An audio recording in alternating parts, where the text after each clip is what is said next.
So welcome to another episode of Indisputable Evidence. We back again. I'm your co-host Anthony Becker. On my other co-host, your man Marcus. What's good with y'all, man? Your boy Darnell. Hope all y'all doing well. we, as you can tell, we shorthanded. Jerry has been compromised by his job. Either that or he got snatched up by the feds again. We don't know what's going on. Why you always gotta put a black man in jail every time they miss a show, AB? No, I'm not saying he going to jail. He an informant. Damn. He in too deep? No, in all seriousness, he's swamped with work, so he couldn't join us tonight. This is what happens when you trying to become a doctor. That you get swamped. So It be like that, that's for sure. Especially what happened yesterday with him with that little incident. Yeah, let's not get it. that is very true. But we got a special guest joining us tonight. He's filling in for Jerry. You've seen him on here before. We can't really see him right now. But we got Cam joining us tonight. Cam, how you doing? Yo, what's up, y'all? Doing good, bro. Doing good. We all good, man. We all good. Big time show for us tonight. We're gonna kind of recap the first two games of the NBA Finals and then get into game three. But before we do that, Cam here is somehow a Denver Nuggets fan, so we got to get the story on this, on how you became a Denver Nuggets. Yeah, man. So basically, you know what I'm saying, for those of y'all, you know what I'm saying, that's watching that don't know, you know what I'm saying, I'm just a kid from South Carolina, you feel me? And we ain't got no damn professional basketball team, you know what I mean? We got a football team, we got the Panthers. You know what I'm saying? Everything really in the Southeast is Braves County, obviously. You know what I'm saying? We just got a soccer team, I guess, but we ain't never had no basketball team. You know what I'm saying? And like, so for me, it was really as simple as who did I like that was in the league? You know what I mean? And I never really was a basketball fan until recently, until I started to grow up. But as a kid, my first pair of Jordans was some Carmelos, bro. They were some Mellows. You know what I'm saying? They was gray, but they had the blue and yellow, the Nuggets blue and yellow on the inside of them. You know what I'm saying? They was some fresh sneakers, bro. And it was my first ever really pair of shoes that I liked. You know what I'm saying? Like a lot of my shoes back in the day was back when I was a kid. You know, you had the light up shoes, or you had just some regular black Oshkosh big shoes, or some Keds. You know what I'm saying? But these were my first pair of like shoes, Nike, Jordan. You know what I'm saying?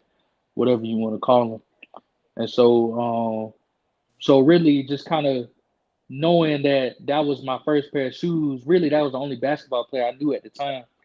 And so this was probably 2005, 6 maybe. Yeah, this was around then, and then what's it called? I just started watching basketball. I think I really started watching it was the year that LeBron had made the decision. That was really the first ever thing I had ever watched about basketball, was his decision to take his talents to South Beach. And so but the only player that I knew besides LeBron and Kobe was Carmelo. And so Carmelo was my guy. And so I would go to bat for him. I remember at school we would have the debate, you know, who was the best player in the world? Was it LeBron? Was it Melo? Was it Kobe? You know what I'm saying? And I was always the Carmelo kid. And so obviously, you know, with that being said, you know, me supporting him, you know, I kind of became a Nuggets fan by default. But I still never really paid close attention to it until one year. I guess it was 2010, 2011 when Derrick Rose won MVP. That was really the first season of basketball I actually truly watched. And so I watched that season. If I'm not mistaken, I want to say Carmelo got traded. It was either that season or the year after that.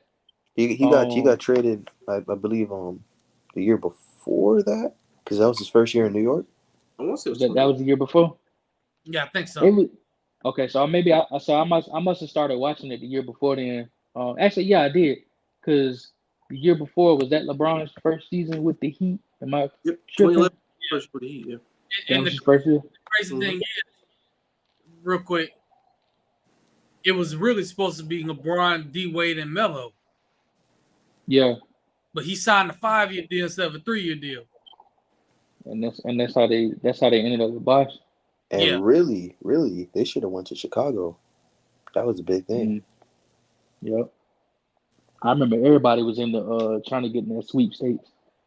Um, but so yeah, man, but yeah, just so when he got traded, I kind of had a choice. I was like, am I gonna be a Knicks fan and follow Carmelo, or am I just gonna stay with the Nuggets?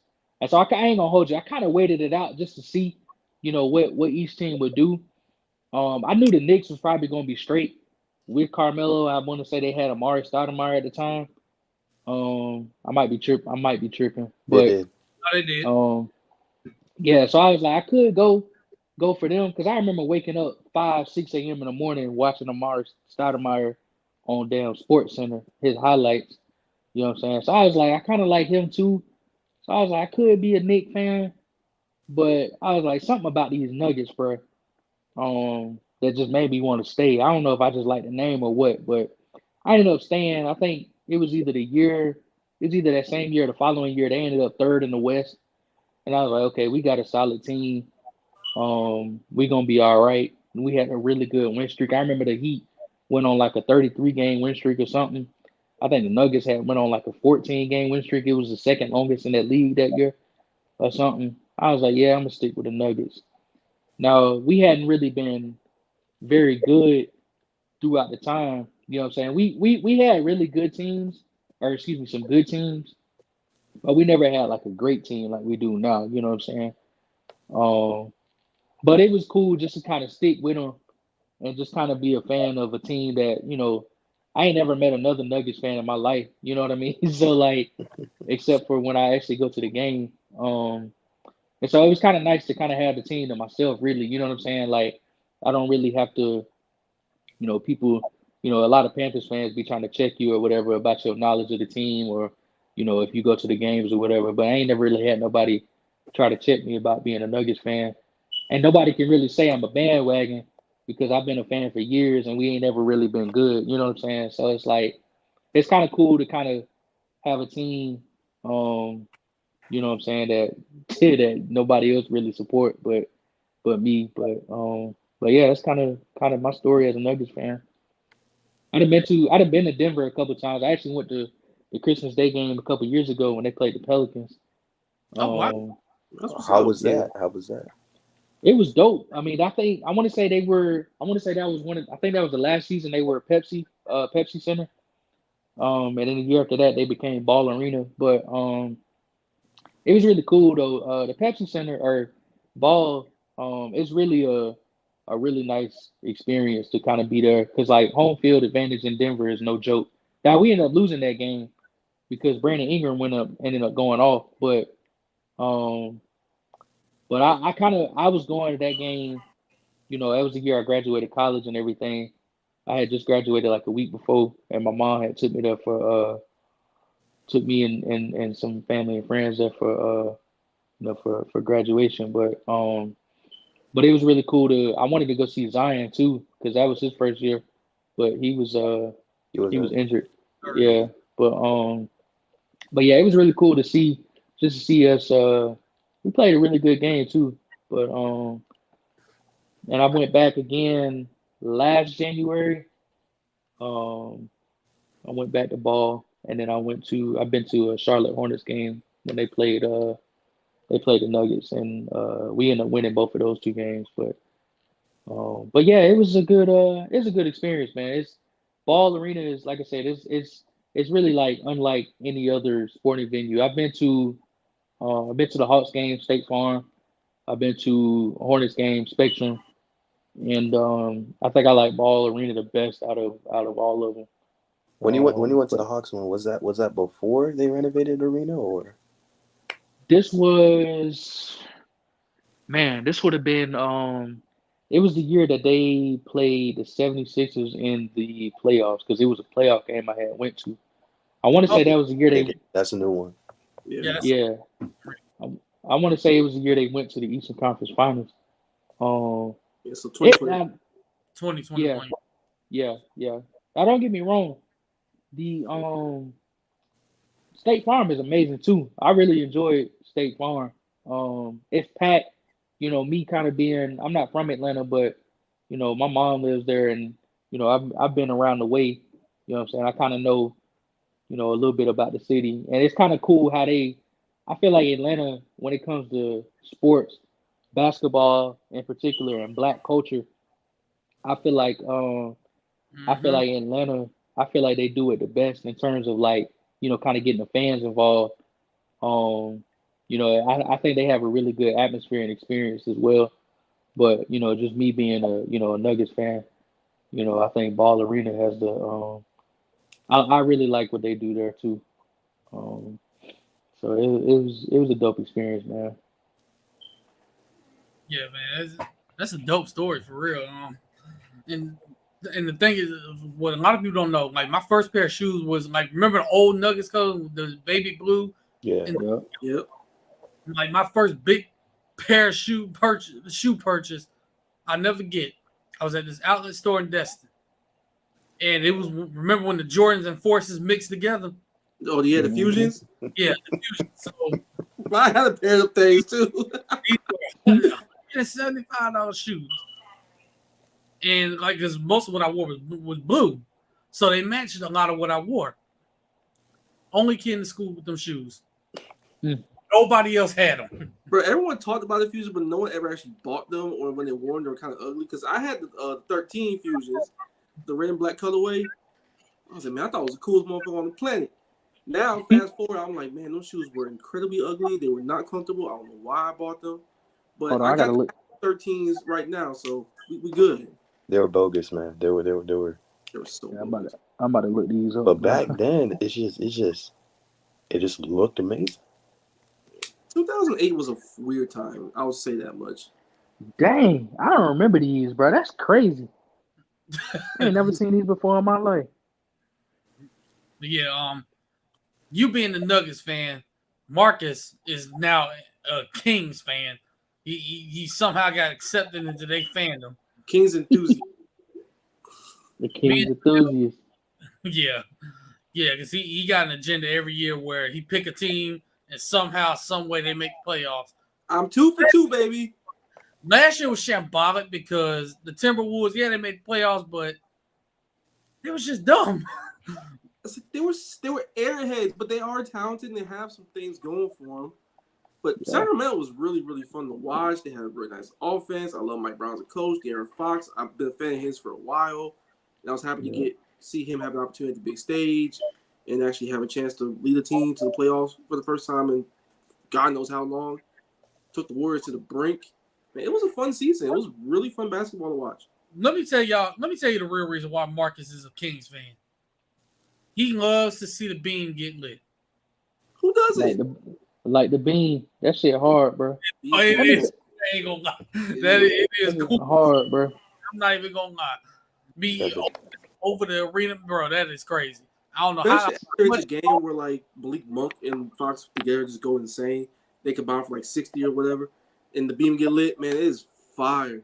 It Yeah. really is. I don't know how much that costs, but that's one of the best scenes out there. I'm not even gonna lie. Even if they beat the Heat, I'm like, you know what? I can't even be mad because watching that beam get lit is nice. Yeah.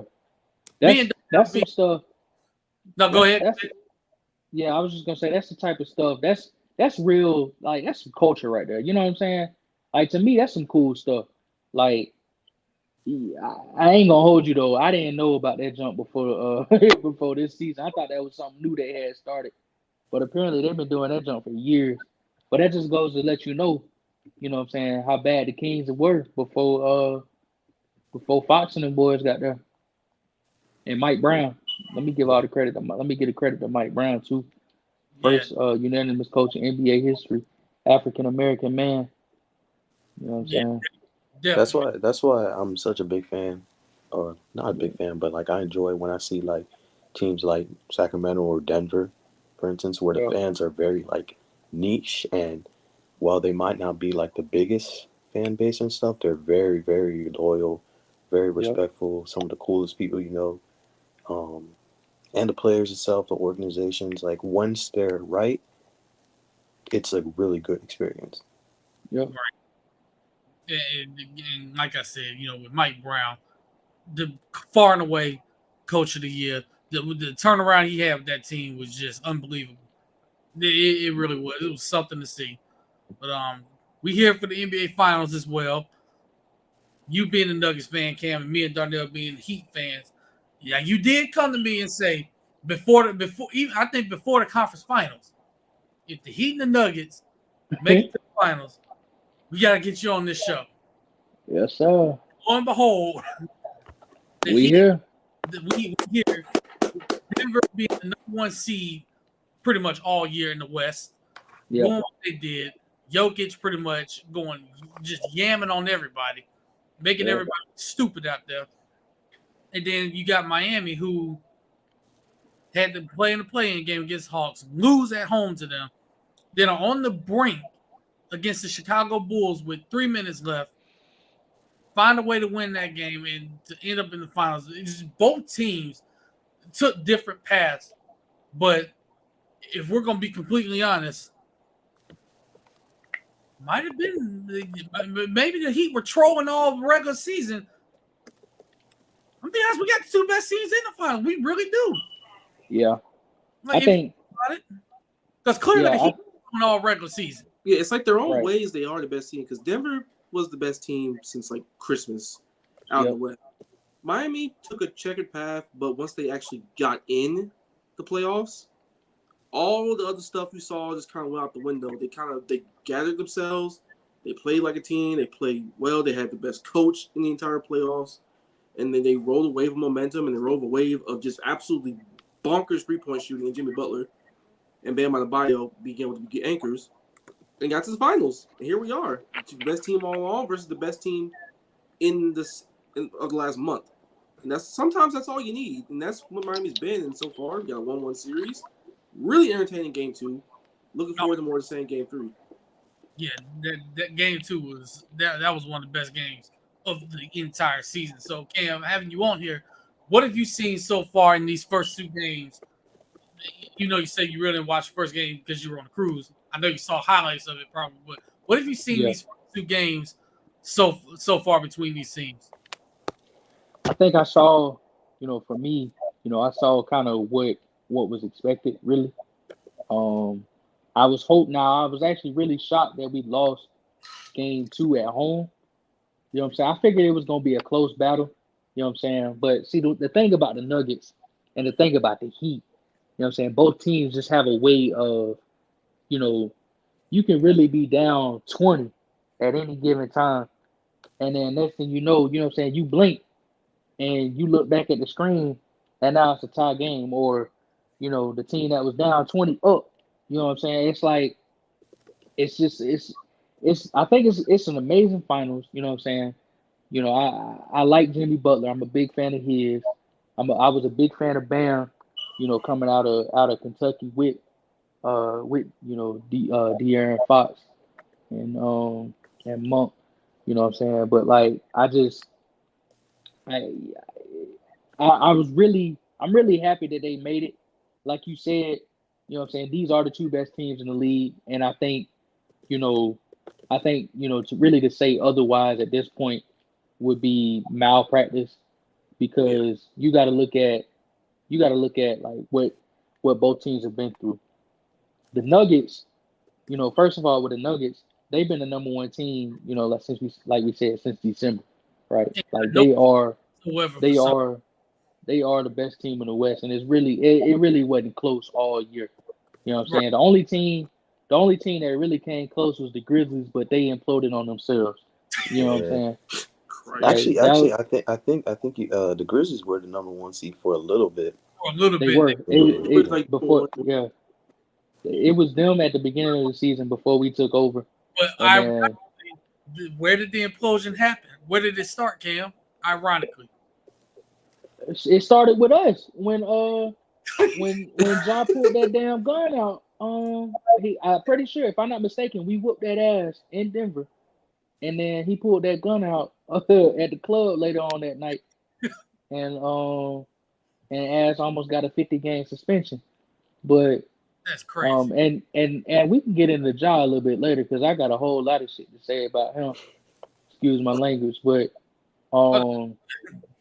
but nah, but yeah, Denver. I mean, you know, again, really the best team in the league all year. And after we seen the Grizzlies implosion, you know, me being a fan, I knew what was up with us. You know what I'm saying? Like I told y'all boys before it started, I made a bet with somebody. I said $100. You know, fully healthy Denver Nuggets. I think we making the finals because last time when we was fully healthy, you know what I'm saying, we made the conference finals, and only team we lost to was, you know, the Lakers. You know what I'm saying? That was very close series, by the way. Yeah. Even Right. though it was very, very Even close. though, yeah, it was in 5, but we, you know, what I'm saying the games was a little bit closer than what the series. Yeah, exactly. And so I was just like, man, we can really, and see, one of the games I never forget. Y'all remember the game? It was so we swept the Lakers. We got that lick back real nice. But one of our games where Jokic was just making everything, you know what I'm saying? Like it didn't make sense. And AD was kind of just looking at him like, damn, bro, like what I'm supposed to do. Even though AD was locking his ass up, you know, Jokic was still just making stuff. You know what Like I'm he saying? did everything he possibly could. He played good defense. He kept it from turning Exactly. around, and he just like threw it up back of his head. Boom. Exactly. And see, the funny thing is, AD did that to us. That's how I felt when he played us. Because I remember. Now, don't get me wrong. I'm not saying Jokic was locking him down, but like AD hit a buzzer beater. It was like 2 defenders in his face, Oh bro, yeah, game 2 and that won. series. Game 2. Yeah, and won the damn game. I was just like, bro, like this is like this ain't right, bro. It's like AD was on a shooting bender in that bubble. Afterwards. That's Like what I'm AD saying. that in the bubble that year, he was on a shooting bender. Those like the biggest like shooting percentages of his life. Yes, His and whole like career. we lost to, like, you got to think, we lost to astronomical performances from the LeBron James and Anthony Davis, bro. Like, no, wasn't nobody beating that, bro. You know what I'm saying? But No. regardless, you know what I'm saying? You know, we were the best team in the West, and then when you look at the East, when you look at what the Heat have been through, bro, like, first and foremost, you lost Tyler Hero in game 1 of the damn playoffs, if I'm not mistaken. You know what I'm saying? You lost Tyler Hero. And then you beat the number 1 seeded Milwaukee Bucks. You beat what, 5. the 5th seeded New York Knicks? Is that right? Yeah, Mhm. yeah. 4th seeded? And we ended up losing Victor Oladipo as well. We lost Depot, what, game 2? I think I want to get 3. game 3. Yeah. Yeah. And so, and then didn't Duncan Robinson miss some time, or was it somebody else that missed some He time? was out of the rotation. He Yeah, just he's out of rotation. Oh, he was out of He's out, rotation. yeah. Darn. Yeah. But see, I mean, you just gotta, like, y'all done beat the 1st seed, the 2nd seed, the 5th seed. You know what I'm saying? Now you playing the 1st seed again. You know what I mean? You went through the top 2 overall seeds in the entire NBA, and damn near about to go against the third overall seed in the NBA and the Nuggets. You know what I'm saying? And it's like You they know, didn't even if just y'all beat the teams. They made them look foolish. you beat them, bro. Like, exactly. You knocked their asses out, bro. Like, and you know, a lot of people say, you know, a lot of people is making jokes talking about some old Nuggets Heat gonna be on Tubi TV, or, you know what I'm saying, Nuggets I Heat got gonna kicked out of be that one. I'm not gonna lie. Bro, Nuggets Heat gonna be on NBA TV. put it this way, Cam. Like, We had Celtics fans literally begging Adam Silver to put Scott Foster in every single game just to try to keep us out. It's like it's not their fault that y'all, you forced a little 3-3 game 7 in your home court and you got that ass taxed. and got beat, bro. Yeah, Knicks wasn't fans made like a whole 2-minute compilation of Bam Adebayo just playing defense. I want to hear nothing of New York Knicks. Y'all can't shoot worth a damn. Y'all shoot like an 8 under team. Y'all was never winning that series. You shouldn't even won the first series. Cavs should be ashamed of themselves. It's embarrassing, man. And people got the nerve to say, You know what I'm saying? That these ain't the two best teams or whatever. Like, you, I mean, you know what I'm saying? You objectively wrong to say it about the Nuggets. They've been on fire. You know what I'm saying? They've been that team. Like, y'all gave us our first L at home since fucking March, bro. March Like, 30th to be exact. like exactly. And then games Jokic has played, we ain't lost in March since or we hadn't lost since March 15th. You know what I mean? Or something like that. They said like Right. it's some crazy stuff, bro. You know what I mean? Like these are the two best teams in the NBA. I don't care what anybody says. I don't care about seeding. I don't care about none of that. You know what I'm saying? The NBA finals are for two teams and two teams only. And those teams, you know, that are in the finals are the best teams in the NBA. You know what I'm saying? Exactly. And it's great basketball. Like It's fun these basketball. games, This is this basketball that we're seeing. We're seeing two great teams go out there, run their sets. Jokic being a darn problem for everybody. And then on the other side, yeah, Jimmy hasn't played great, but like the fourth quarter game too, he kind of got back into his bag. Bam's played well. Jokic has played well. Jamal Murray's played well. And then you got guys on Miami like Gabe Vincent. He's playing fantastic. Robinson. Like it's great basketball from both sides. You see Denver doing what they want to do. You see Miami, game 2 making some adjustments here, went on the margins, which ended up carrying the day. Them coming back firing game 2 after shooting about as poorly as they possibly could game 1. It's just fun basketball. Kevin Love getting put back into the starting lineup and taking away some of the Aaron Gordon bully ball that was taking place game 1. Like it's just a lot of fun basketball, a lot of fun chess matches going on within the games, and people gotta really appreciate this after the series is over and take a step back and say, "Wow, that was really good basketball we watched." And this both. is I that's appreciate exactly saving Aaron Gordon, by the way. I appreciate y'all for that because I'm pretty sure he was miserable in Orlando. yeah. I was Oh, pretty yeah, upset bro. y'all got Aaron Man. Gordon. Not gonna lie, because I was like, I was hoping Miami somehow gets a hand on him That would have been fun in Miami, because right? Aaron is a Gordon, demon, man. man. I tell people all the time, like they be looking at the stat sheet and the box score when it comes to Aaron Gordon. He not gonna have more than 12, bro. You know what I'm saying? He not gonna have more than 12, 6, and 2 on the night. But if you watch the game and you see what this man does, he's always in the right place at the right time. He's Yep. taking on some really tough defensive assignments, and he's doing a damn good job of doing what he's supposed to do. He fits us perfectly. And when we got him, I was so freaking excited. Like, y'all might not remember this, but we had Jeremy Grant at one time. And I was a huge fan. I was a huge fan of Grant because he fit the team so well and he provided an extra lift with scoring. You know what I'm saying? And so when we lost him, we let him walk for nothing. I was pissed. But then we replaced him with freaking Aaron Gordon. I was like, okay, yeah.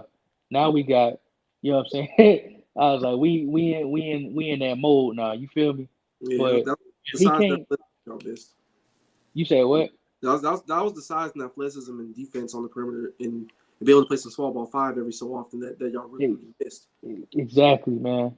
And like, it's just it's really good that we got a guy now that we can kind of for him to be really your fourth option. You know what I'm saying? Instead of like the reason why I said if we was healthy we could make it is because Aaron Gordon these past 2 seasons has been our second scoring option. Like that ain't a recipe for success in terms of his scoring. Now, don't get me wrong. I'm not saying he didn't play well. He played very well these last couple of seasons, and he's always been the same player. With us at least, he's been that same player, and he's been consistent, and he's been really outstanding. But you know what I'm saying. But when you got a guy that can score 50 damn near at will on anybody, you know what I'm saying. Somebody who had Kyrie Irving pissing in his boots about him. You know what I'm saying? You got somebody on your team who, you know what I'm saying, who's breaking records, who's the first player to ever average 30 on 50, 40, 90 in the conference finals. You know what I'm saying? And his name is Jamal Murray. You was missing him the last 2 years. You know what I'm saying? Like we're talking about somebody who in the regular season he's whatever. He kind of remind me like what you guys were just saying about the Heat. it's very clear now what he be doing in the regular season. Yeah, He just trying to get by. But when he gets to the playoffs, he's a different freaking animal. yeah. And I Like, he'll love it. give you 22 in the regular season every so often. Starting to work Exactly. himself back into shape and stuff because of the knee and everything. Getting the playoffs, Yep. he a demon. In the playoffs, I mean, he if he go for less than 30, he pissed. You know what I'm saying? Like he want that ball and he want them buckets. And he really almost scored on y'all in In the game last 2 game, right there at the yeah, buzzer. Yeah, game that two. last possession That was crazy. if I wish Mike Malone, I really wish he had called a timeout low key, but I understand why he didn't. But I wish he should have just went ahead and did it anyway Yeah, and at least considered drawing up a play or something. But yeah. but Just for the Jamal, I simple mean fact that's that you can't go home with the timeouts, just for that alone. But even then, he got a really good shot off a shot that he shoots on the regular. That's yeah, 40% going in, but it was what it was. I really would have just called a timeout, all things right. considered. But Yeah. the shot It was was I thought it was the right play not to call timeout, not because like he missed a shot or anything, but they were rolling like before. yeah, we was Like cooking. Yeah, you were yeah, cooking, so you don't want to ruin that already hot right, momentum. exactly, yeah. right. Mm. Yeah, I get it. I completely get it. I just if you got it, I probably would have just went ahead I, and tried to dial up a play. But yeah, I get it though. I'm gonna say this about Jamal Murray and really Bam Adebayo too. John Calipari, you got some explaining to do, man. Yeah, he do. It's Yes, he college do. basketball, man. It is what it is. Because He come on, do. man. I mean, you're holding these players back. You held Jamal Murray back. You held Bam Adebayo back. Murray was hooping in Kentucky. Back. Emmanuel Quickly. And they Oh, I ball. forgot he was in Kentucky. You said who? Emmanuel Quickly. Man, quickly. They go quickly, and they got to the league. They all balling. Tyrese Maxey. Tyrese Maxey looked like a whole different player. Oh yeah, he was not It's this like player. you could see it a little bit every so often when Cal let the leash off, especially with his point guards. He don't play about that at all. But like when he got to the NBA, open space, getting out the run transition, not such a rigid dribble drive motion offense that they do Kentucky. Yeah. He's flying right now. And speaking of point guard, Tyler Hero as well. Tyler Hero was nowhere near a point guard at Kentucky. Now look Yeah. at him. Miami Heat, all of a sudden, he got point guard skills. Like I look at him forgot in the two-man I game with forgot. Bam. I forgot he went to Kentucky too, bro. And I'm That's gonna be see that's Hero got drafted. I knew he was going to. I knew he was going to Miami when I saw what he had on. I like the skill set a lot, and I thought that Miami probably could unlock some things, like be able to pass, run two-man game with Bam Adebayo as a screener, and a guy in transition, things like that, and a guy can just get things done in half court. And he's flying right now. He got paid. He's having 20-point per game seasons. It's gonna be a big boost when he comes back because they're gonna need an extra guy in the half court that can get things done, extra ball handler when someone's on the bench. It's gonna be fun. And that's the yeah. also about Jamal Murray. He wasn't a point guard at Kentucky either. He He wasn't. wasn't. Oh. Nope, not That's at all. Like these two are not point guards at Kentucky. They get to the league, now they're point guards. Mm-hmm. What I I remember- also loved is that, remember, like early on, they drafted Emmanuel Mudiay, and like their Yeah. goal was him being the two guard. The Yep. fact that I Jamal remember Murray that. was able to take that role right away, man. God, Emmanuel Bruh. Mudiay, man. The thing about Jamal Murray, he was so good. He kicked 2 guards off the team, bro. Because we had Moutier and Gary Harris, and I don't get me wrong, I like Gary Harris as a player. I really did. You know what I'm saying, when he was getting better. But you know he kind of just relegated to a defender after a while, He and got hurt too. yeah, he got hurt. But see, Jamal had got so damn good. You know what I'm saying? I mean, he got so much better as a defender. They was like, well, shit, we don't need Gary Harris no more because he don't do nothing better than, you know what I'm saying? He don't do nothing better than Jamal Murray do now. You know what I'm saying? Jamal can score, and then Emmanuel Mudiay wasn't doing shit. You know what I'm saying? Like he literally, we used to call him Emmanuel Boutier because he wasn't doing nothing, bro. Like Man, I liked Mudiay coming out too. I was saying what happened I with him. did too. Y'all I call did too. Emmanuel Boutier He's a big Boutier, guard. Couldn't shoot. Boutier, a big Boutier guard, couldn't do nothing. athletic, and couldn't shoot the ball to save his Couldn't life. shoot, bro. Couldn't shoot, bro. That was, Inefficient as hell. he was a brick, bro, and like like it was real bad, bro. Like we did not like. I ain't gonna hold you. I don't think anybody like as a I wasn't really on the ground. You know what I'm saying? Like my ear wasn't to the ground like it is kind of now. But like I knew there was this discomfort with Boutier and displeasure, bro. Like they did not like him, bro. But they was always a fan of Murray because like when we drafted him, we was like, yeah, we're gonna draft him. He gonna be the 2. Um, but then when Jokic started to come along, they was like, oh shoot, we kind of got a guy now, kind of got 2 guys on the roster that can kind of play that 1 and that 5, even though both of them, because Jokic was even drafted to be a dang, he was drafted, if I'm not mistaken, to be a 4. You Yep. know what I'm saying? So it's like we took 2 guys that was a 2 and a 4 and turned them into a 1 and a 5 into probably the deadliest 2-man game offense in the league. You know what I'm saying? So it's like, credit to the coaching and the development staff for really bringing those guys along and turning them into some icons. Because like to me, this is a bold statement, and I'm really leave it at this. But I think, in my personal opinion, I think we're looking at the 2 best players to ever put on a Nuggets jersey. That is high praise. But No, Jokic is I number think 1. so for Jokic for sure, man. Like Yeah, props Jokic to definitely Alex got it. English and Melo. Yeah. So we gonna forget about the fact that Melo donned that uniform before. Yep. This what we doing now? Yep. I think because I say this with the utmost respect towards Carmelo Anthony. You know what I'm saying? He really put the Nuggets on the map. He's the only superstar other than Jokic now that the Nuggets ever had, and Allen Iverson obviously for a little Alex bit. English. Allen Iverson. Yeah, Alex English was huge for us, and he's probably before Jokic. I would say Alex English was the best player in Nuggets history too, because he got all the numbers and everything. You know what I'm saying? But and like I said, no disrespect to Carmelo, because like I said, he's the reason why I am a Nuggets fan. You know what I mean? Like Carmelo is a legend for the Nuggets, but hey, 2 MVPs is 2 MVPs. You know what I'm saying? And then Carmelo never made it to the finals, so I gotta give nobody in Nuggets history ever made it to the finals before Jokic and Murray. You know what I'm saying? I gotta give those guys the credit. And on top of that, when I look at, all-time greats in franchise history, by the numbers, Murray is like, he's already top 5, you know what I'm saying?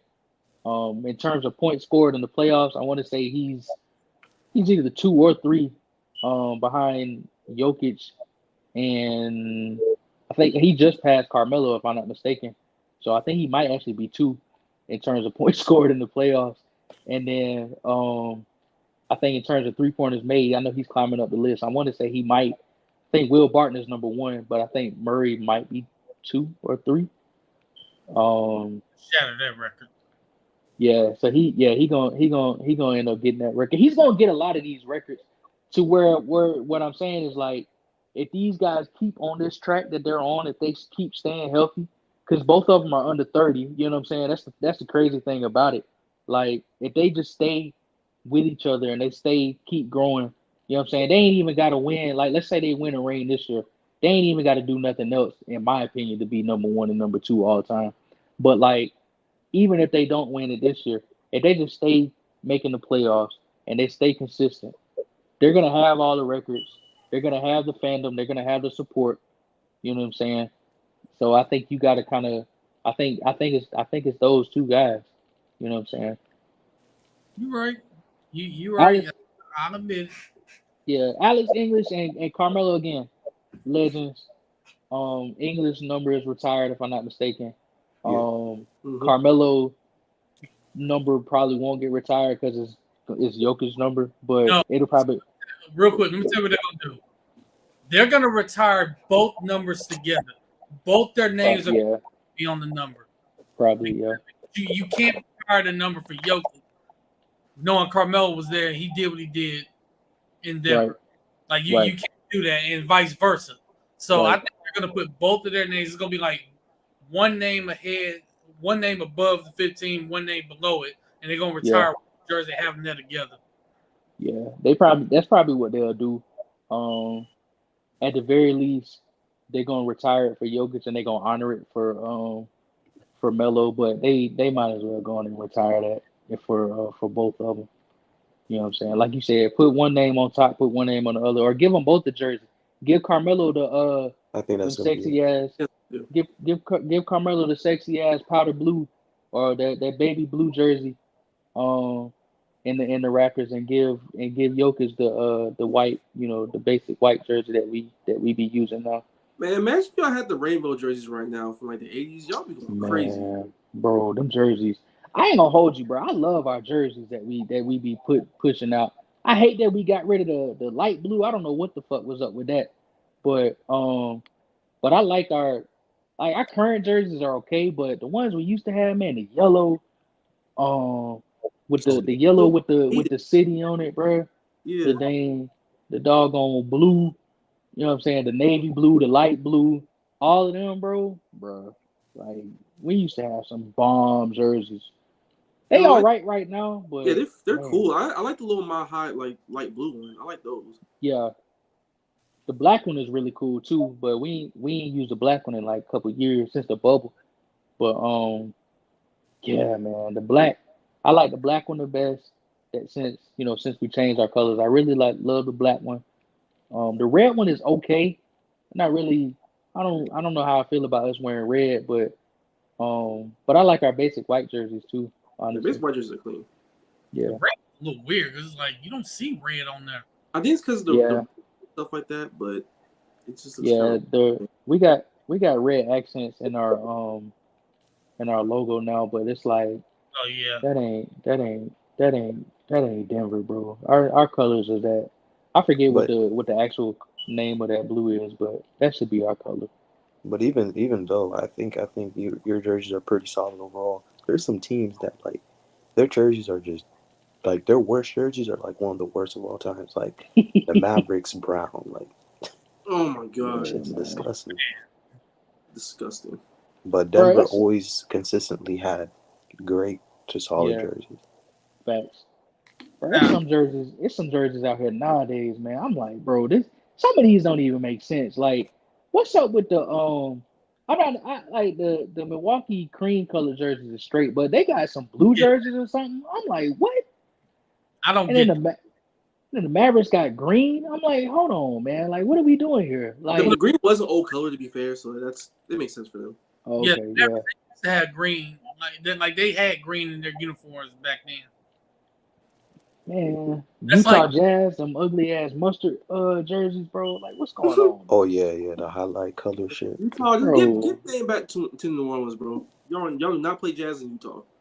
Bro, it's like, yeah, I don't get that either. Some of these names crazy too. Like, again, the Nuggets make sense. If I'm not mistaken, there was like a gold mine in Denver. Go But Nuggets. yeah, but like some of these names, like so I was thinking, why is it that I get why Memphis is called the Grizzlies? You know what I'm saying? Like that makes so much sense. You know what I mean? But man, like what the hell? Like I don't know, bro. Like where the hell the rappers get their name from? Like were there really dinosaurs in Canada, bro? You know what Maybe, I'm maybe not. You know, maybe there was some pterodactyls saying? out there. Like, I don't know, but you know what I'm I saying? like it. I like it, man. I Triceratops do. or something Yeah. somewhere. But yeah, looking at this series, which role player for Denver do you feel like really has to step their game up? The light skin. Well, hell, that could be Yeah. anybody on their What team. did they have two lights? No, but No, the light skin, the I know. 6'10" light skin. Yeah, I know exactly who you're talking about. I think so Michael Porter Jr. as a he makes me mad probably a couple times every game. So the thing about him, he's gonna be my answer. I know Bruce Brown, he gonna give it to me. You know what I'm saying? AG, he gonna give it. But Michael Porter Jr., you know what I'm saying? As an objective basketball fan,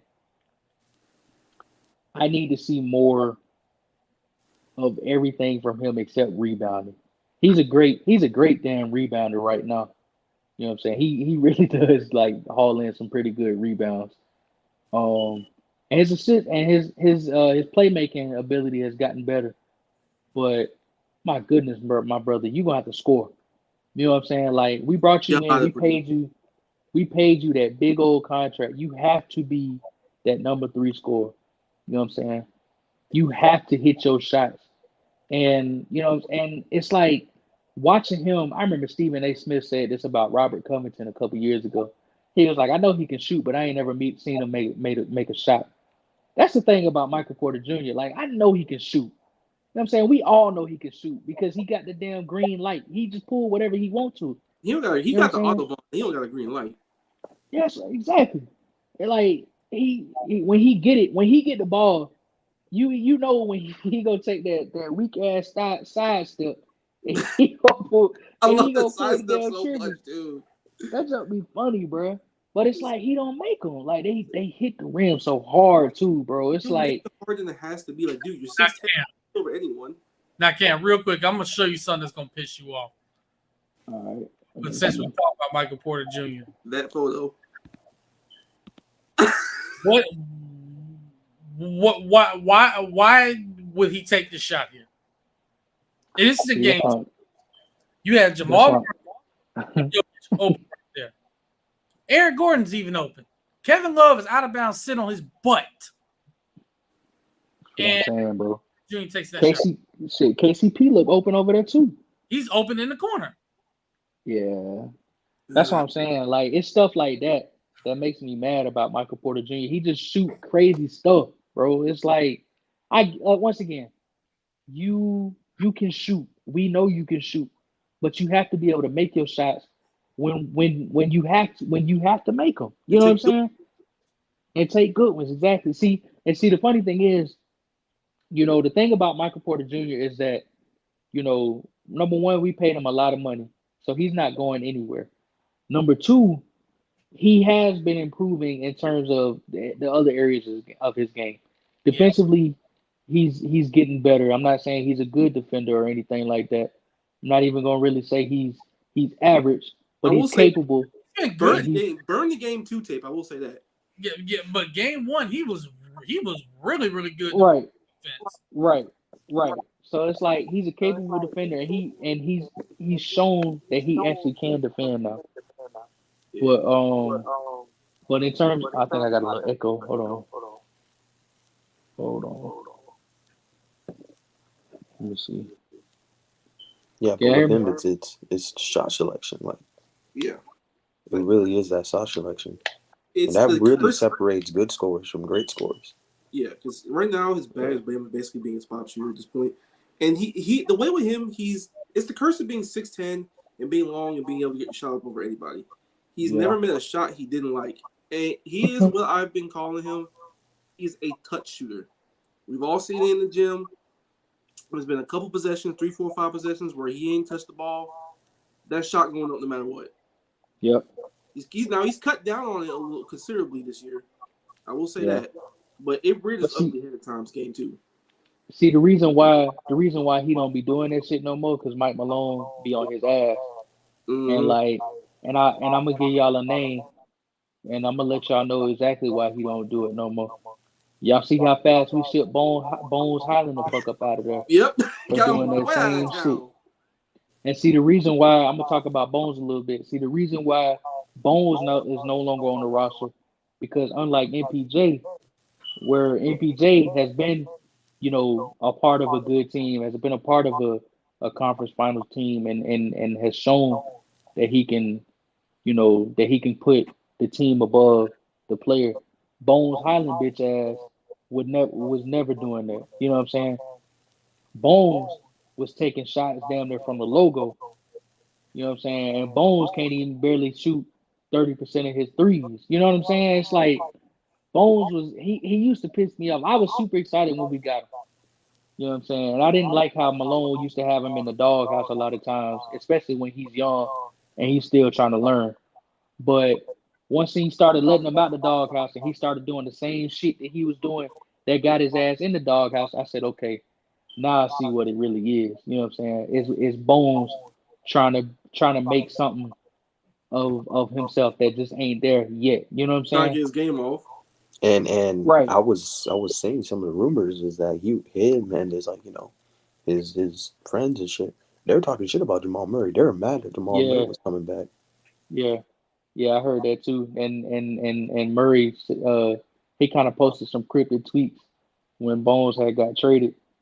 Um, and it was like you as Bones Highland. First of all, you're not a starter. You know what I'm saying? Like you know who Jamal Murray is. Like this is a guy. Once again, it's an accomplishment to score 50 points in a doggone game, let alone a playoff game. You know what I'm saying? Like I, Jamal Murray made the conference finals. He helped lead the Nuggets to a conference finals. You were not taking his place, bro. You know what I'm No, saying? at any Like point. they, Like they they had were ample opportunities to trade Jamal Murray at right, many points, and they said no. right. They Like they had a you, chance to trade Jamal Murray for Bradley Beal. yeah. Like it just they love Jamal. Mike Malone loves Jamal Murray. It wasn't happening, bro. You know what I'm saying? Like Bones was tripping if he thought. And see, the funny thing is too. You know what I'm saying? Bones wasn't work on his game though. You know what I mean? That was another thing about it. He was not working on his game. Like he wasn't trying to be a better defender. You know what I'm saying? He wasn't getting better as a shooter. You know what I mean? He really didn't play make or nothing like that. He wasn't no ball. I mean, he was a ball handler, but he wasn't no facilitator. You know what I'm saying? He wasn't facilitating no offense or leading nothing like that. Like Bone was just literally just out there shooting the ball. You know what I'm saying? And it's like you kind of see it with the Clippers too when he got in. You know what I'm saying? All he was doing was just jacking that bitch up, and it's just like, bro, like that's not how you got all this talent. We know you can score, bro. Like we know if you get hot, you are going to score the basketball. You know what I'm Right. saying? But there's so many other areas to basketball, especially if you're trying to be on a team that wants to win. You know what I'm saying? Like if you want to just shoot and jack up shots, take your happy ass to the Houston Rockets because they can really use somebody like that. You know what I'm saying? Take your happy ass to the Charlotte Hornets, to a team that ain't got shit to lose and who really just be out there just doing shit. You know what I'm Playing for saying? ping pong balls. Right. Yeah. Playing for ping pong balls. But when you with the Denver Nuggets, bro, like we're a team, we like I said, we had been to a conference finals at this point. We knew exactly where we was trying to get back to. We didn't want to get back to the conference finals. We wanted to get to the finals. We wanted to get past it. You know what I'm saying? If you wasn't helping us even get there, then I'm afraid you wasn't gonna cut it. You know what I'm saying? So yeah, that was I, really my And whole I think it was a contract year for him too, so he was just yeah. really yeah. It trying to it, it was contract. it was just an embarrassing to me. It was just an embarrassing. It was embarrassing how it kind of played out for him. Like there, it's you got traded off the team that made it to the NBA Finals, bro. Like how that make you feel? You know what I'm saying? Like, and you was the one trying to say this about Jamal Murray and this about Mike Malone, but yet you know what I'm saying? Yeah, it's off the team while they in the finals. So what's up? You know what I mean? Like what are you doing? You know what I mean? Like we looking at your game, we looking at their game, we looking at Mike Malone. He finally learned how to. I used to get on Mike Malone because I was like, well, he don't play rookies or nothing like that in the playoffs. He changed up his lineups too much when he get to the playoffs and don't go with what's helped us in the regular season.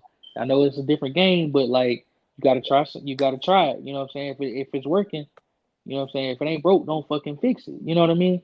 I used to get on Mike Malone about it. He's changed his ways this year. You know what I'm saying? He's starting to play the same lineups that he was playing in the regular season. Because he found out that since it wasn't broke, you don't need to fix it. You know what I'm saying? Same way with Jamal Murray. Jamal Murray is back. He's healthy now. He's hooping. He's scoring 40, 50, 30. You know what I'm saying? Nightly, efficiently at that, breaking records. Bones Highland, once again, what are you doing about your game? What are you changing about your game? Nothing. You know what I'm saying? So I was happy. Like I said, when we first drafted Bones, I was like, okay, this dude, I know he can score. I know he got that shit in him.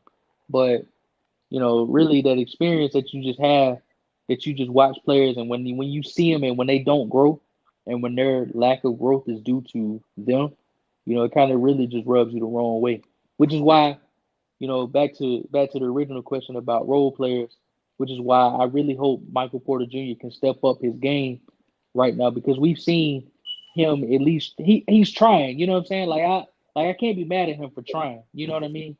But you got to make your shots, brother. Like out of all the things that you're doing well, the one thing that you're not doing well is what we've known you to do well. You know what I'm saying? This whole time, you got to make your shots, brother.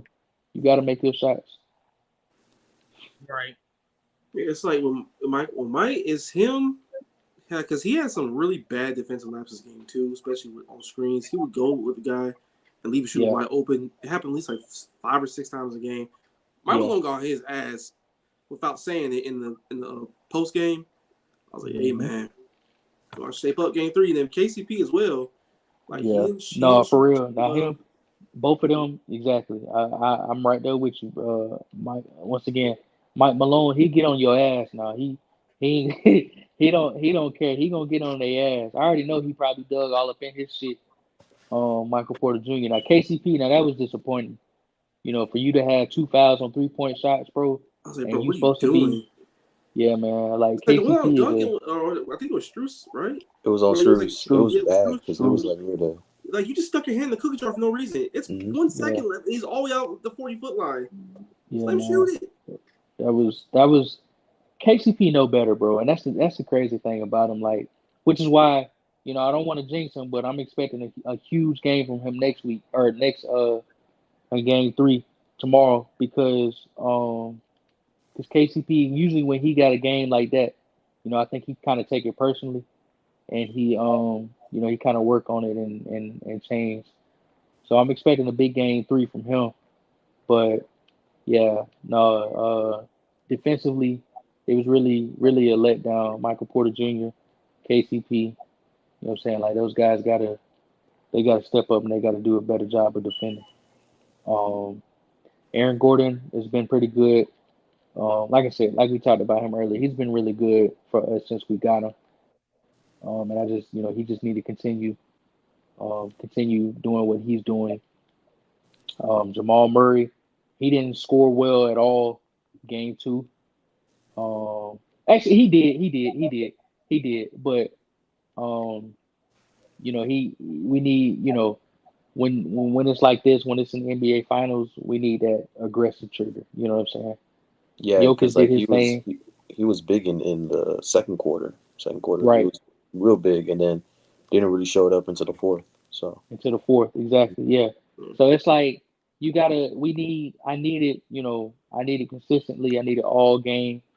You know, I'm not even gonna say anything about Jokic because again, masterful ass performance. Like he's that dude, bro. Like 40 points, 10 rebounds, 4 assists.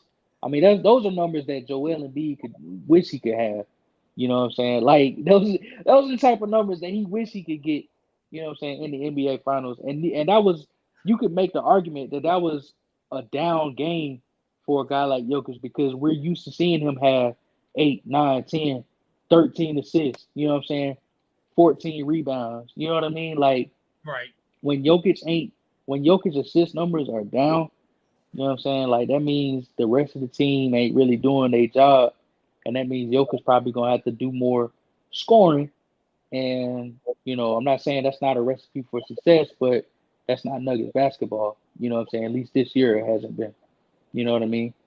So I want the rest of the team, you know, I want them to step up, do their thing. Christian Brown played very good in game 2.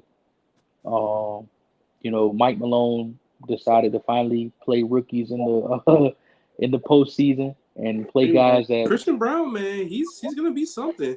Cause it was somewhere it was like early on in the season they kind of realized that okay, he's not scared out there. He can produce. He can do some things. He's a tall athlete. He's tall. He's a good defender. He's athletic. Yep. The offense is gonna come because like in the playoffs, his offense has looked like a rookie playing the playoffs for the first time. Right. But defensively, he's rock solid. And then you found money with him with some timely defensive strips, some timely shots. The one floater he hit over like 2 guys, I was like, okay, he's got a little something here. So do I think it's going to happen in game 3? Maybe, maybe not. But he's someone you can play for like 10 minutes here and there, 15 minutes here and there. Right. if you got to steal some minutes or you need somebody that just be a body that's athletic that can bother someone. Right. He's a valuable Exactly. piece. He got a little game to him. So I think that's really our 8-man rotation right there. Just those guys.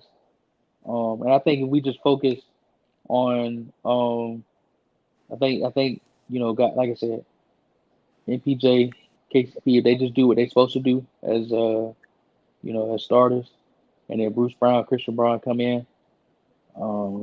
Christian Brown, excuse me. They'll be.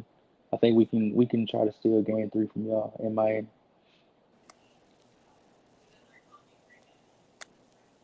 But we low key kind of mid on the road though, so I'm a little. I ain't gonna hold you. I'm a little nervous, but we should be okay. That atmosphere. This is the first finals game that Miami has hosted since 2014. That atmosphere is about to be crazy. Yeah, man. It is about to be crazy in there.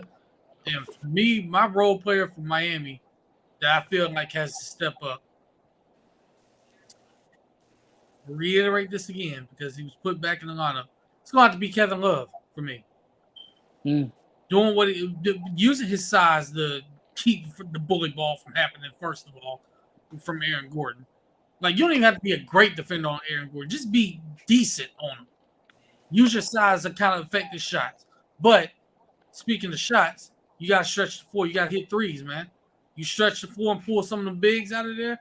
You open up the entire offense for everybody to get to the rim. Yep. So eyeballs on you, Kevin Love. We back home. We back in Miami. Role players tend to play better at home. So looking at you, Kevin. And that's the big thing when you said shooting, because it's been very simple for the whole playoffs for Miami. If they don't shoot well, they don't win. They shot the lights out game 2, and they won. Didn't shoot well all game 1, they lost. It's really simple as that. Make or miss league with them. Yeah, and picking up on that, that's why I think the most important role player to me is Gabe Vincent, because he consistently has been the best guard for us this whole time. He's been really good.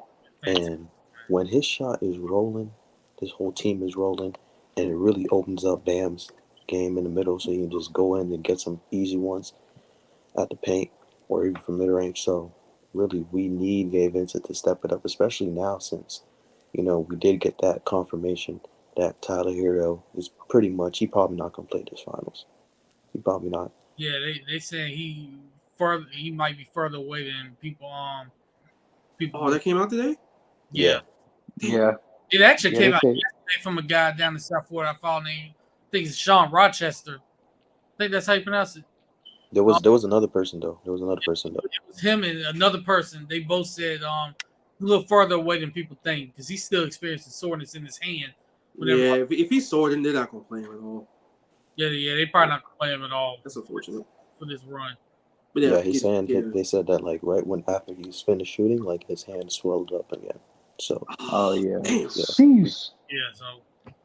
Yeah, it's gonna be Gabe. It's gotta be Strus because Strus came out firing at game 2 after his performance game 1, which was just bad. That was an aberration. That game 1. That was a big aberration. Like, is he like the biggest knockdown shooter in the world? 35%. Fine, he's good, but he's not 0 for 10. Bad either. Not by any stretch. So he came out firing in the first second quarter. He gave you all he can give you.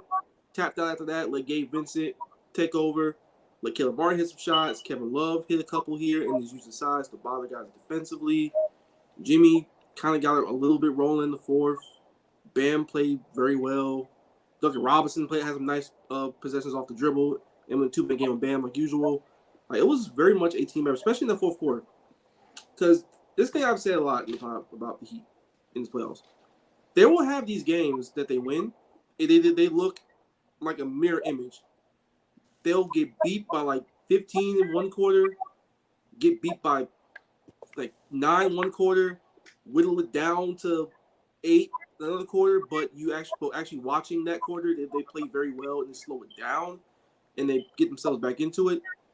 And then especially in the fourth quarter, which is where it happens for the most part, they'll just come out and win by like 12, and that's the game.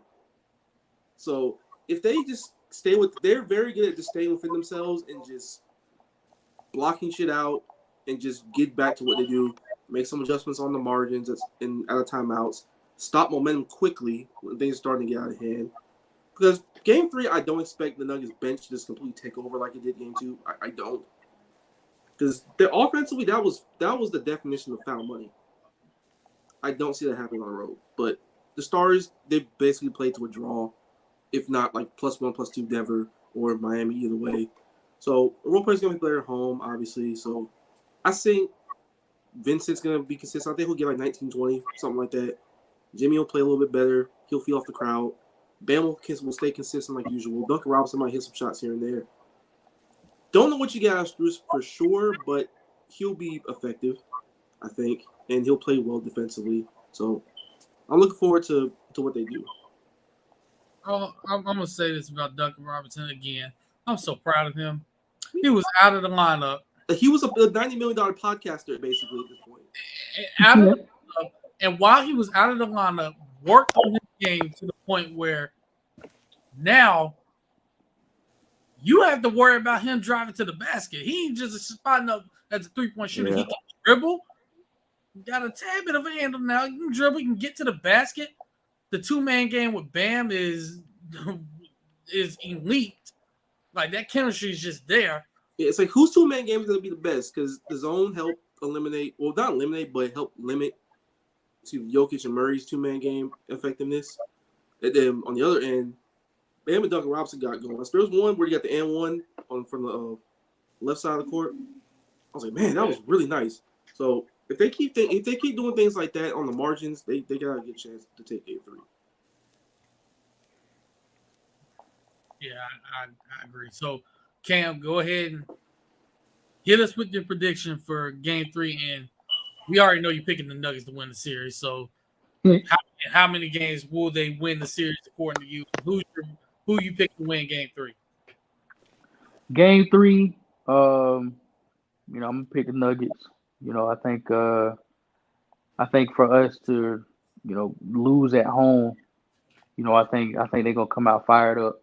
I think we gotta stay within our game and play to our strengths, which I think we can do. You know what I'm saying? We haven't been the best on the road this playoffs, but we've been pretty strong. You know what I'm saying? So I think we can beat the Phoenix Suns with Kevin Durant and Devin Booker. If we can close them boys out on the road, I think we can steal a game in Miami. So I'm gonna say we take game 3. The score, I think it's gonna be, I'm gonna say 107 to 101. And then I'm gonna say I think we're gonna win in 6. 6 actually does sound about right because Miami's the Denver's the better team on paper and everything like that, and Miami just has history of just saying we don't care, and they have just a really innate ability to make teams look really, really stupid and play really, really stupid. They in game 2 and late in the game they made Denver look stupid with a lot of the lapses that they had and the inability to just make them uncomfortable, and then on the margins they just kind of took that. So with that said, I'll take Miami game 3 and I'll probably take Denver game 4. It'll be 2-2 back to Denver. I think Jimmy has a better game than what he did in the first 2. Bam will finish around 24-9, something like that. Probably 5 or 6 assists. Gabe Vincent with 17 at the low end is my probable stat line. So I say 106 to 102. Darnell.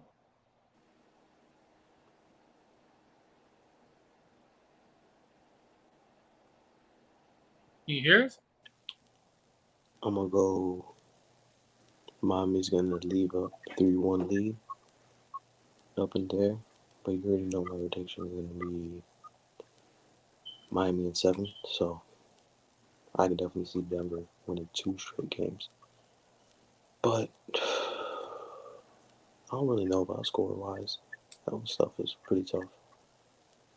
but for sure, Miami's going to get these next two games. I'm gonna say Miami wins game 3 and game 4, but they win game 3. I'm gonna say 112 to 103. I think Jimmy has a really good game, but I think Gabe Vincent has a big game. But I also think Duncan Robinson has a big game as well. And Bam is gonna get 20 plus. Y'all know me, Cam. If you haven't watched us on here, I have not picked any series that Miami has played in. I've just basically said, throw the ball up and let's see what happens. All postseason long. Man, I'm such a coward picking these series, but and I'm sticking to that. The Darnell, you don't get to shake your head because you gave up on the team before the postseason. He's not wrong there. Matter of fact, you a didn't lot of even Heat start fans watching. did, That's 3 minutes left in the second play-in game. You didn't start watching again until then.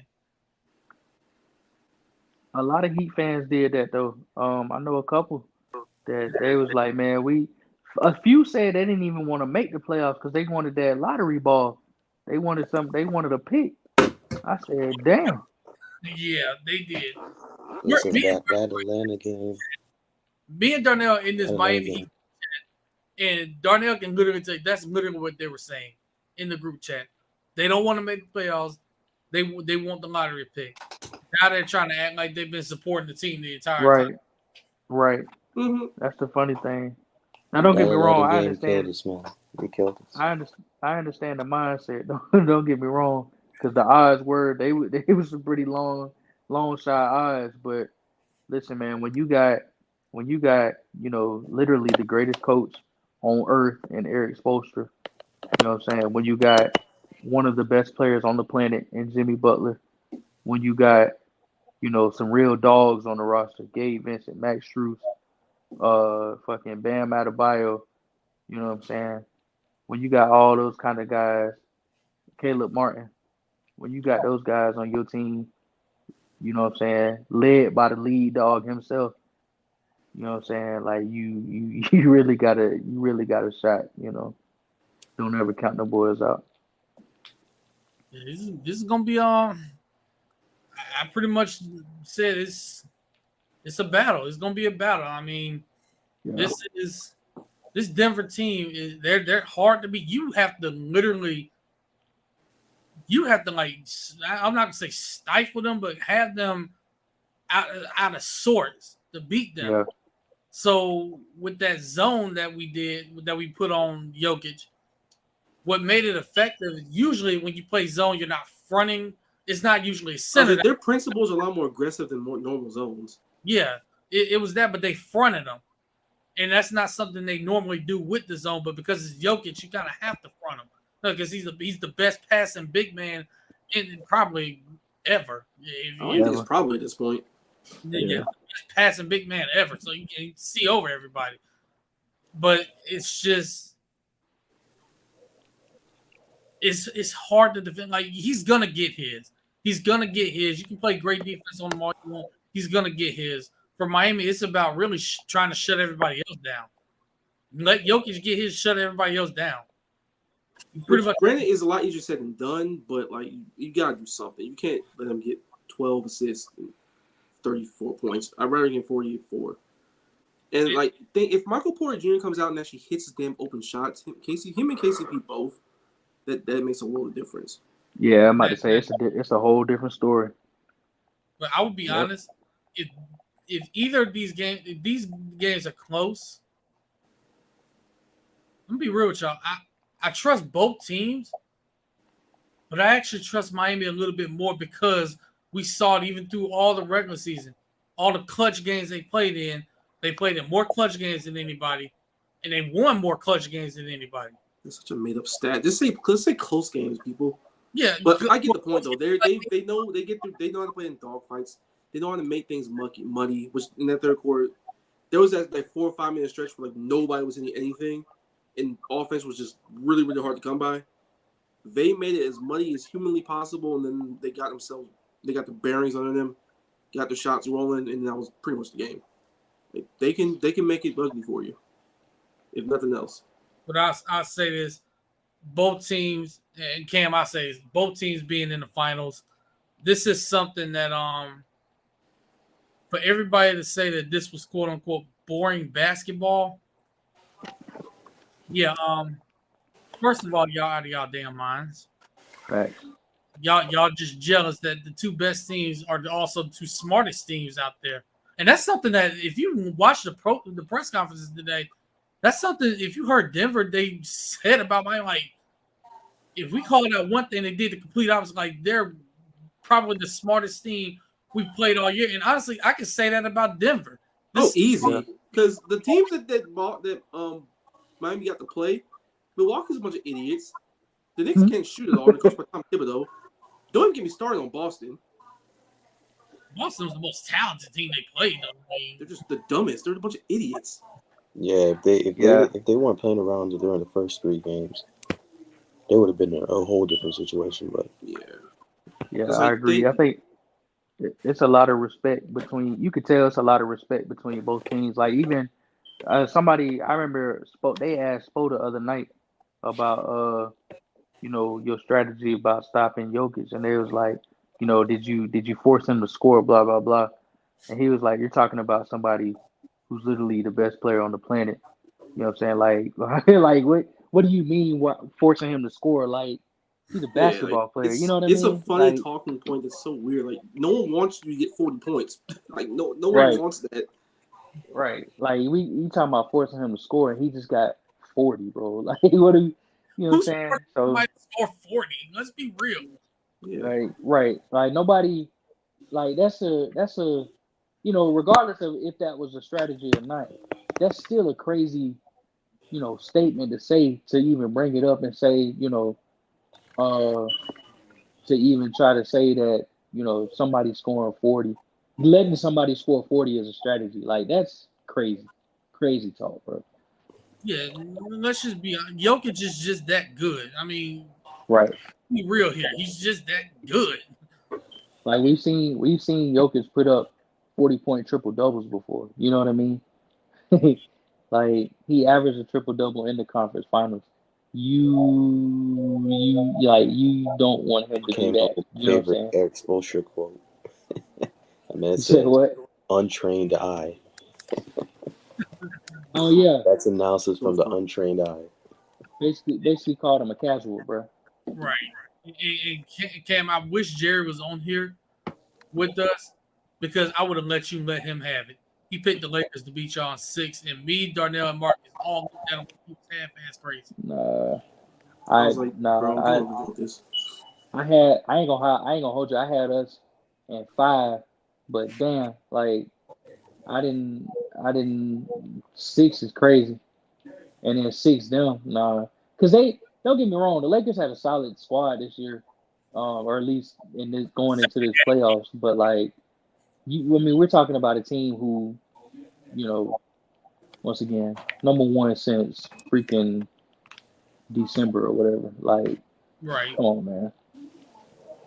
Right. So, if the Suns didn't beat us, if the Grizzlies, or not the Grizzlies, but if the the Timberwolves, if the Timberwolves didn't beat us, if the Suns didn't beat us, I ain't think the Lakers really was gonna beat us, bro. Now I'm gonna say this: the Lakers probably, with the way the roster was constructed, had the best chance. I mean, the Phoenix just had Kevin Durant and Devin Booker. They ain't really hardly had nobody else. Yeah, it took Devin Booker shooting like 70% from the damn field to win 2 games. But see, that was the thing, though. That was the thing. Like KD had an inefficient series against us and still averaged like 29 on 48% or some shit like that. You know what I'm saying? And Book was literally otherworldly. You know what I'm saying? Like, I mean, those were like 2 elite performances, and we basically embarrassed them boys. And 6. And the funny thing is about that series, like, I know it went to 6 games, but like that shit wasn't that close to in my opinion. Like that series, I know it was 6 games, but that shit felt like 4 or 5, bro. Like the Lakers series felt a lot closer, and that was a sweep. You know what I mean? It was very fluky too. Takes Devin Booker out of his mind. And one of those games where he did, I don't even think he shot a free throw until the very end of the game. Nope. So if that it takes that for them to beat y'all, that's crazy. Yep. But we about to wrap this up. Let everybody, Cam, we appreciate you for coming on here. We got to have you on here again, maybe after the finals. That way we can all pay respects to both teams, whoever wins. But if the Heat win, you do have to wear a Heat jersey. I'm just kidding. Not too much. Not too much. I ain't got no jersey. I'll you know what I'm saying? We'll see. We'll talk about it. No, I can't do no different stuff. I can't do it. But, let everybody know where they can follow you and read your stuff on Cat Craig, because I know you probably still writing for them too. Yeah. So you can follow me on Twitter at what is my it's at Cambo Stouter. So CAMBO STOTLE at Cambo Stouter on Twitter. And then as far as the Cat Grave stuff goes, I haven't written. It's coming up on a month now. It's been a minute, but follow at Cat Crave blog on Twitter. You'll see some of my works, but there's an extremely talented writers on there, other than myself. You know what I'm saying? So follow them, and we keep you up to date on a lot of the Panthers news, opinions. You know what I'm saying, and a lot of good stuff over there. So follow Cat Crave blog on Twitter. No, I'm pretty sure it's happier days now that y'all drafted Bryce Young. Oh yeah, man. I can go for a whole nother hour talking about Bryce Young, bro. Like we lit, bro. We lit in Carolina. We know. Listen, I'm gonna say this before I roll. This is my bold prediction. All right. The Carolina Panthers win the NFC South this year, and we win it by a wide margin. At least 2 or 3 games. At least. Now, see, I'm with you on them winning the division. I believe that. I believe they can do that. But by a wide margin, I don't know about that one. Yep. The only reason wide margin is because even though I don't really trust them this season, there's still some talent in New Orleans. I mean, I'm not like the biggest fan of Derek Carr, but I will say this. I think he can be solid for them. That's an aging team, though, man. They're old. That's why I say I don't really trust them because of that. But they still pretty solid. They still pretty solid. I think that they're gonna push Carolina for the division. But I honestly think Carolina will win this division out. I believe it. I wouldn't be shocked if anyone win the division because that division's not good. It's really not. Let's be real. But the wide margin part is kind of crazy. The wide. I'm telling you, man. Like you said, nobody in the division is good, but Carolina is low key good. You know what I'm saying? I'm trying to warn y'all. Absolutely, they are. Yeah, I'm just trying to warn y'all, man. I'm telling you. I think the way I see it going as of today, I like obviously I like Carolina, finishing at 1, but believe it or not, at 4, I think we can all agree Tampa Bay gonna finish last, for sure. For me at 2, I ain't gonna hold y'all boys. I low key like Atlanta, bro. At 2, I like the running game a lot. I like Atlanta, man. I think with they like Desmond Ritter. You know what I'm saying? They did a lot of good stuff this offseason. I think Atlanta has a shot to finish at least second in the division this year.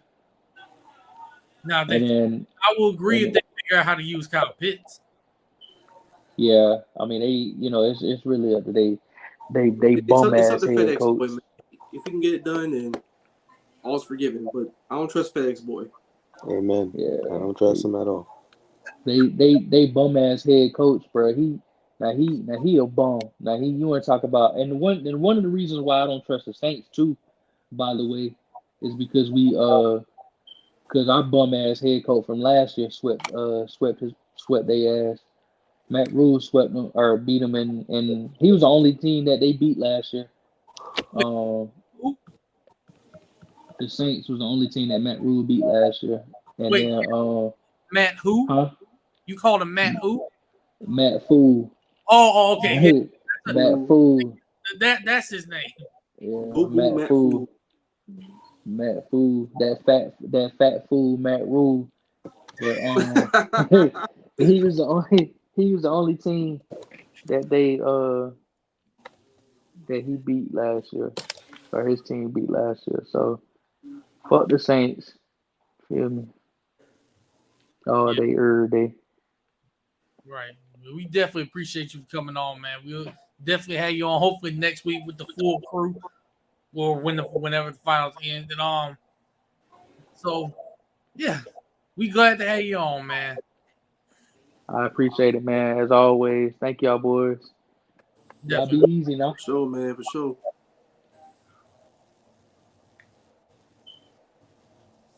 That was Cam and joining us, Nuggets fan, Panthers fan, and writer. I'm high on the Panthers. I'm not gonna lie. I'm high on them this year to win that division.